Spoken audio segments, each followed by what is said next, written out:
Canada global লিগে এবার সাকিবের ওপর হামলা হলো। টরন্টো ন্যাশনালসের বিপক্ষে ম্যাচ জেতার পর সাকিব যখন গ্যালারির দিকে যাচ্ছিলেন দর্শকদের আকাঙ্ক্ষা মেটানোর জন্য, তখন এক দর্শকের সাথে তার তর্কাতর্কি হয়েছিল।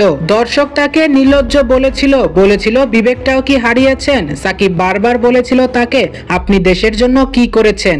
এরকম তর্কাতর্কির ঘটনা ইতোমধ্যে সোশ্যাল মিডিয়াতে ছড়িয়ে পড়েছে। এরপর সাকিব কানাডিয়ান এক পুলিশকে বলে ওই দর্শকের বিরুদ্ধে অ্যাকশন নেওয়ার জন্য। হয়তো পুলিশ সেই কাজটা করেছে।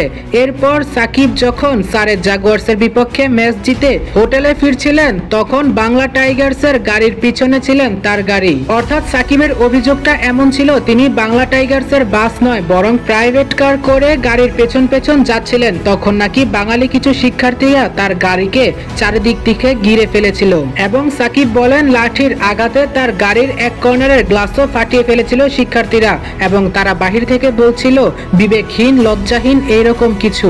সারে জাগুয়ার্সের ম্যাচ শেষে সাকিব আল হাসান এমনই একটি অভিযোগ তুলেছেন কানাডিয়ান থানায়। যদিও সাকিব মাশরাফিরা যা করছে সেটা মোটেও কাম্য নয়, তাদের থেকে এমনটা আশা করা তো অসম্ভব ছিল, যা তারা দুজনই করে দেখিয়েছে।